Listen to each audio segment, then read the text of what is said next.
Hello, Jarrett Lau here with Profitable Properties Boston. In today's video, I'm going to be talking about all the things that you need to do before you even make an offer on a profitable property.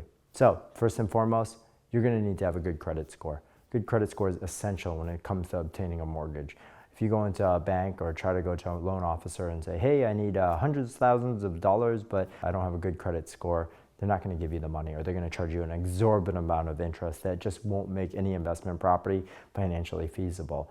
And how do you work on those credit scores? You're going to want to make sure that you don't owe too much. And even if you owe too much, what's the limit of it? So let's say your credit card, you might have $1,000 limit. You don't want to be $999 and only have $1 left, right? You want to have those limits a little bit lower. You're going to want to make sure that you have a good payment history to be able to show that you can make payments on time. You don't want to have too many lines of credit open. Nobody likes to see anybody that has 40 credit cards open as well. And at the end of the day, you're just going to show that you're responsibly financially. And these banks with a good credit score will give you lower interest rates. And those lower interest rates will allow deals to be more profitable and to be able to be more desirable, right? And you're going to be in the best situation possible. After you've built up that credit report, you're going to be able to go into those mortgage brokers or banks and to be able to say, hey, I need a pre-approval. Those pre-approvals are going to be able to put you in a situation where you can go and make an offer on a property and show that you are financially ready to be able to purchase this property and able to do so, right? Sellers will not even look at your offer if you do not have a pre-approval or approval of funds, right? And the more banks that you can work with and build a relationship with, the bigger banks are harder. I always suggest my clients to be able to work with smaller banks where they have a relationship with the person knows them, right? And they know their goals, and to be able to help accomplish that, have it ready in advance. In addition, you're going to want to know the market, right? You do not want to buy something worth hundreds, if not millions of dollars and not know what you're buying or getting into. And it's great to be able to trust a real estate agent such as myself with it, but there's agents out there that only want a commission, and maybe they don't look out for your long-term interest of it.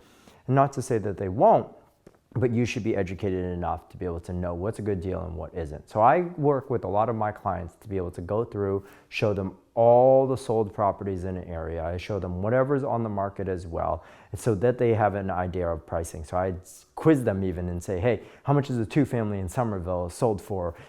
And does it change, right? We talk with them over and over and over. And if they have that understanding quickly that they're like, oh, it's 900 to a million and 0.2, they're going to be able to know on the market that if something comes in at 800,000, that's a good deal to be able to purchase on, as long as the rents are there, right, to cover it. So I'm going to quiz them on the rents and to be able to educate them on that. And what I mean by that is I'm going to show them what a 1-bedroom, 2-bedroom, 3-bedroom, 4-bedroom is, so they can do the quick math. So if I know that in Somerville that a bedroom, each room rents out for $900 and I have a 3-bedroom, that might be $2,700 in rent, right? So they can do a quick return basis on their head that if they have 2 of those, then you're gonna have what, $5,400, and the purchase price might be $800. That might be a good return, but we're gonna educate them on what is a good return, right? It's not just enough to be able to say, well, the property sold for a great price. That's good on an equity basis, but our goal is long-term profitability. So I'm going to educate you on how to calculate different ways. Some people do things like cap rates. Some people just do a rent return. Some, will figure out how much money that they're going to build off on different situations. And I'm going to teach you all those different things so you're educated, knowledgeable, and comfortable with it, right? Because again, you're putting in hundreds of thousands of dollars. So at the end of the day, make sure that you have strong credit score. You're building that up of everything.